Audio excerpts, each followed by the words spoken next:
tudo bem com vocês? O Pensando de hoje, referente à Semana Cultural, está iniciando. Para hoje nós escolhemos então um conto, né? O que seria então um conto de fada? Esse conto é um conto que ele não é tão conhecido, porém, quando você começa a entender, aí, quando você começa a ouvir esse conto, essa historinha, você fala, puxa, mas isso aí então seria um embrião, seria uma história que deu origem a uma outra muito famosa.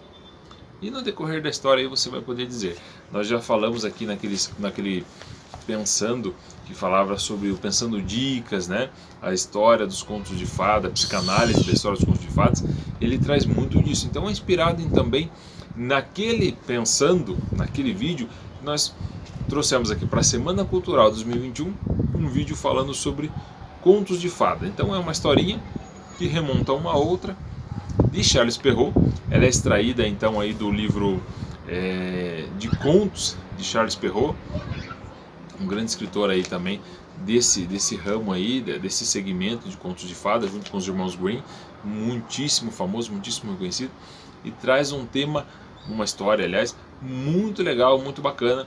Eu vou ler ela aqui, vou contar para vocês e eu espero que vocês gostem. Vamos lá então?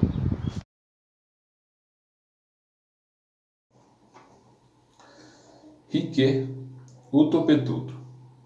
Era uma vez uma rainha que deu à luz a um menino tão feio e tão mal formado que durante muito tempo houve dúvida se ele pertencia à raça humana. Uma fada que o viu nascer garantiu que nem por isso ele deixaria de ser uma pessoa amável quando crescesse, pois seria dotado de muitos dons de espírito. Chegou mesmo a afirmar que, em virtude desses dons que ela acabava de lhe conceder, ele poderia transmitir para a pessoa a quem mais amasse todas as suas qualidades de espírito. Tudo isso consolou um pouco a pobre rainha, que ela se sentia muito amargurada por ter posto no mundo um fedelho tão grotesco. Na verdade, mal aprendeu a falar, o menino só dizia coisas bonitas e interessantes. Além disso, em todos os seus atos havia algo tão espiritual que encantava todo mundo. Esqueci-me de dizer que ele nasceu com um pequeno chumaço de cabelo no alto da testa, e por isso ficou chamado de Riquet, o topetudo, sendo Riquet o nome da sua família.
À medida que as duas princesas foram crescendo, suas qualidades cresceram com elas. Por toda parte, só se falava na beleza da mais velha e na inteligência da mais nova. É verdade também que os seus defeitos aumentaram muito com a idade. A feiura da mais nova ia piorando a olhos vistos e a mais velha ficava cada dia mais burra. Ou ela não respondia nada do que lhe perguntavam, ou ainda respondia uma bobagem. Era também desajeitada e não conseguia arrumar 4 peças de louça na prateleira sem quebrar uma, nem beber um copo d'água sem derramar metade na roupa. Embora a beleza seja uma grande vantagem para uma pessoa jovem, a irmã mais nova sempre levava melhor sobre a mais velha, em qualquer reunião. No começo, Todos se agrupavam em torno da mais bela, para vê-la e admirá-la, mas logo iam para junto da que era mais inteligente, a fim de ouvir as interessantes coisas que ela tinha para dizer. Causava espanto que em menos de um quarto de hora a mais velha já não tinha mais ninguém ao seu lado, enquanto todo mundo se reunia em torno da mais nova. Embora bastante estúpida, a mais velha percebia isso muito bem e teria dado qualquer coisa sem pestanejar, ou ainda toda a sua beleza, para ter a metade da inteligência da sua irmã. A rainha, embora fosse compreensiva, não deixava de reprovar, frequentemente, de suas tolices, o que fazia a pobre princesa morrer de tristeza. Um dia, quando se embrenhara num bosque para chorar as suas mágoas, ela viu aproximar-se um homenzinho muito desgracioso, mas esplendidamente vestido. Era o jovem príncipe Riquet, o topetudo, que, tendo se apaixonado por ela ao ver o seu retrato, que podia ser visto em toda parte, havia deixado o reino de seu pai para ter o prazer de vê-la e falar com ela. Encantado por encontrá-la ali, sozinha, ele se dirigiu a ela com todo o respeito e delicadeza possíveis. Tendo notado, após fazer-lhe os cumprimentos habituais, que ela estava muito triste, ele falou: "Não posso compreender, senhorita, como uma pessoa tão bela assim possa estar tão triste. Embora eu possa me gabar de já ter visto uma infinidade de moças lindas, jamais vi uma beleza que se compare à sua." "Isto é bondade sua, senhor", respondeu a princesa e logo se calou. "A beleza", continuou Riquet, o topetudo, "é tão valiosa que se sobrepõe a tudo mais. E quando alguém a possui, como é o seu caso, não existe nada que a possa afligir muito." "Eu preferia 1000 vezes", disse a princesa, "ser feia como o senhor e ser inteligente, do que possuir a beleza que possuo e ser tão burra quanto sou." "Não existe nada, senhorita", falou o príncipe, "que marque especialmente a pessoa que possui inteligência, a não ser o fato de que ela própria ache que não tem inteligência nenhuma."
A princesa ficou um pouco confusa e não disse nada. "Estou vendo", disse Riquet o topetudo, "que essa proposta lhe causa mal-estar e isso não me espanta. Mas a senhorita terá um ano inteiro para se decidir." A princesa, ela tinha tão pouca inteligência e ao mesmo tempo tanta vontade de ter muita, que imaginou que esse ano nunca iria chegar ao fim. De sorte que a proposta que lhe fora feita. Entretanto, mal prometeu a Riquet o topetudo que se casaria com ele dali a um ano, sentiu que começavam a ocorrer algumas mudanças. De repente, começou a ter uma facilidade incrível para dizer tudo o que desejava, e de maneira inteligente, simples e natural. Naquele mesmo momento, iniciou uma conversa encantadora e prolongada com o príncipe, tagarelando com tal brilhantismo que ele mesmo começou a achar que havia dado a ela mais inteligência do que ele próprio possuía.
O rei passou a seguir a sua opinião, chegando mesmo a ir aos seus aposentos de vez em quando para ouvir os seus conselhos.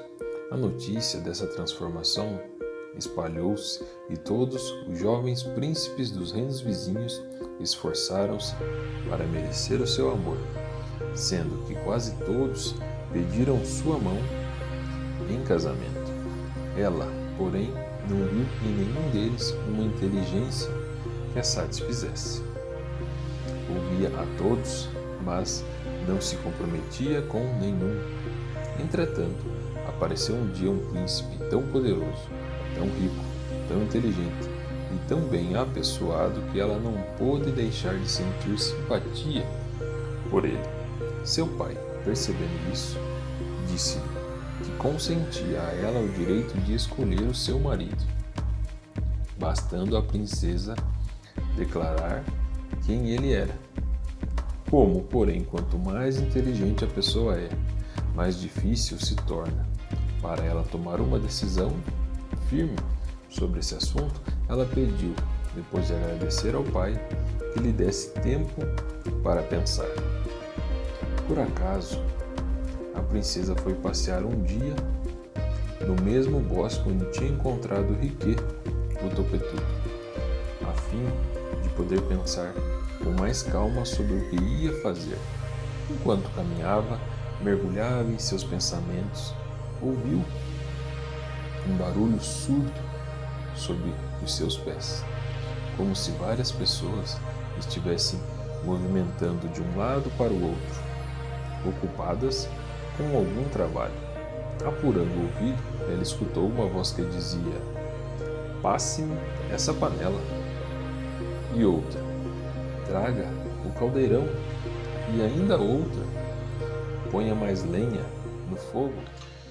Nesse momento, a terra se abriu e ela viu surgir a seus pés uma enorme cozinha com dezenas de cozinheiros, dezenas de panelões, inumeráveis ajudantes e tudo o que era necessário para o preparo de um magnífico banquete.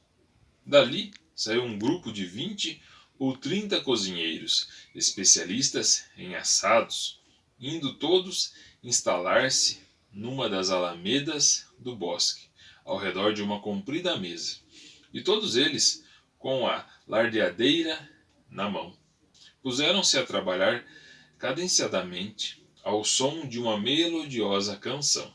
A princesa, espantada com esse espetáculo, quis saber a razão de toda aquela atividade. "É para o príncipe Riquet, o topetudo, minha senhora," respondeu o mais próximo do grupo. "As núpcias dele se realizam amanhã." A princesa, ainda mais surpresa do que antes, e lembrando de repente que naquele mesmo dia estava fazendo um ano que ela tinha prometido se casar com o príncipe Riquet, o topetudo. Ela quase caiu de susto dentro do buraco a seus pés. O que a tinha impedido de se lembrar da promessa era que, quando a fizera, ela ainda era muito burra, mas depois que recebera a inteligência dada pelo príncipe, tinha esquecido todas as tolices que até então ela havia dito. Mal ela dera 30 passos pelo bosque, quando Riquet, o topetudo, surgiu à sua frente, magnífico e imponente, como um príncipe em vias de se casar. Como vê, senhorita, disse ele, estou cumprindo rigorosamente a minha palavra. E estou certo de que a senhorita veio até aqui para cumprir a sua.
Falou Riquet, o topetudo.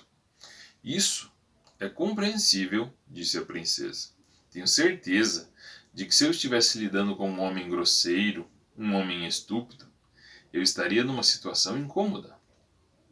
Uma princesa tem de manter a sua palavra, ele iria dizer-me, e a senhorita tem de se casar comigo, pois foi isso que me prometeu.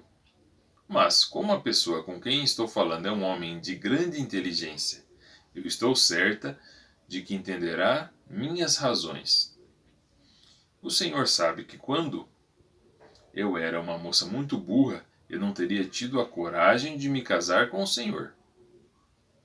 Como então quer exigir que eu agora, com a inteligência que o senhor me deu, e que me torna ainda mais difícil do que era antes, para mim, a escolha de um marido, tome hoje uma decisão que não tive coragem de tomar naquela ocasião?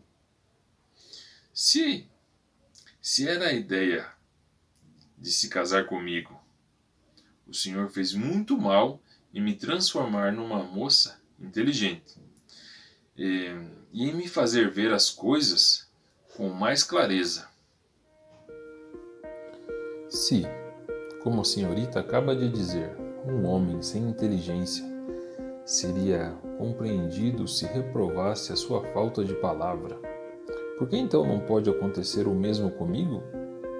Quando toda a minha felicidade está em jogo? A senhorita acha razoável que as pessoas que possuem inteligência mereçam menos do que as que não possuem?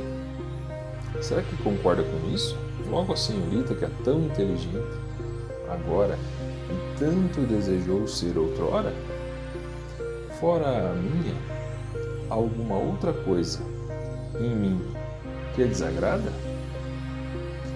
Não a satisfazem a minha linhagem, a minha inteligência, o meu temperamento e as minhas maneiras?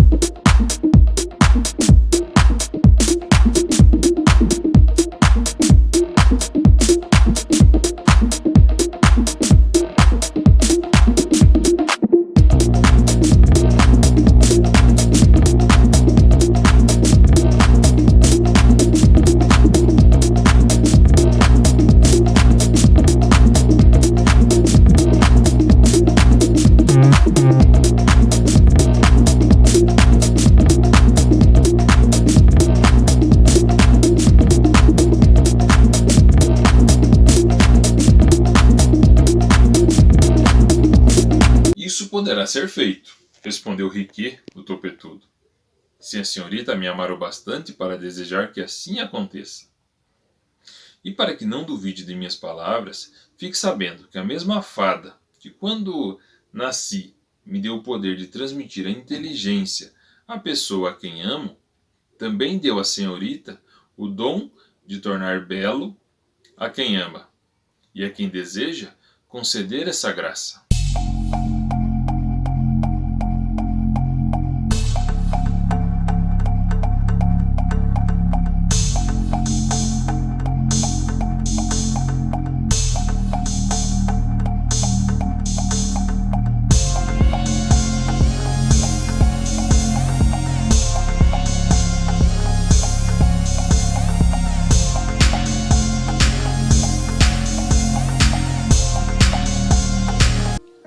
Mal a princesa acabou de pronunciar essas palavras, Riquet, o topetudo, transformou-se diante de seus olhos no homem mais belo, mais bem posto e mais encantador que ela já havia visto. Algumas pessoas afirmam que não foram os dons da fada que operaram essa metamorfose, mas sim o amor que ela sentia por ele.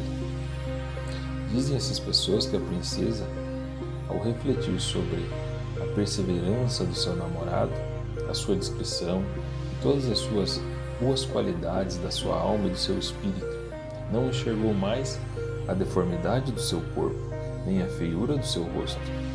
Que a sua corcunda não lhe pareceu senão um indício da robustez do seu tórax, e a sua coxeadura, por ela considerada horrível, agora lhe parecia apenas um andar um pouco gingado, que lhe dava um certo encanto.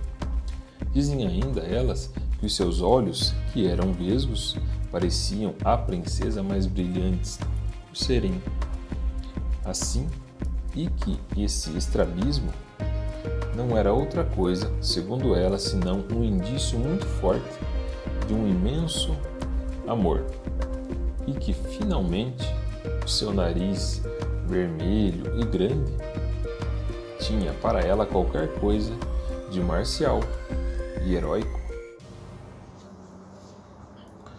Seja como for, o fato é que a princesa prometeu no mesmo instante casar-se com ele, contanto que fosse obtido o consentimento do rei, o seu pai. O rei, sabendo que a filha tinha muito estima por Riquet, o topetudo, a quem, aliás, ele considerava como um príncipe muito inteligente e muito sensato, recebeu-o com muito prazer como genro. E no dia seguinte as núpcias foram realizadas como Riquet, o topetudo, havia previsto, e de acordo com as ordens que ele havia dado, muito tempo antes. Então, quando nós procuramos o entendimento aí da história de Riquet, o topetudo, nós vemos que uma princesa estúpida, ela se apaixona por Riquet, devido ao quê? Devido ao seu caráter e brilho. Não mais ela vê aqui a deformidade do seu corpo, ela se torna cega aos seus defeitos, que é uma coisa natural para quem ama. Devido ao amor que ela tem por ele, ela não parece o que? Estúpida, e sim uma pessoa cheia de inteligência. Essa é a transformação mágica que o amor maduro ele produz nas pessoas, Ele produz o que? A aceitação do sexo. Ela faz com que aquilo que era antes repugnante ou parecia estúpido se torne belo e cheio de espírito. Como frisa então Charles Perrault.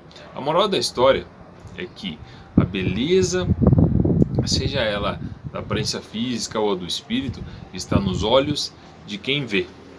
Olha que interessante. Mas, mais uma vez o Perrault então ele conta uma história com uma moral implícita. Charles Perrault tinha muito disso, correto? Enquanto ele perde um pouco no quesito daí dos contos de fadas, correto? Embora o amor ele mude tudo, não há na verdade nenhuma evolução, não há nenhum conflito interior que necessite ser resolvido, nem qualquer luta que leve os protagonistas a um nível de humanidade.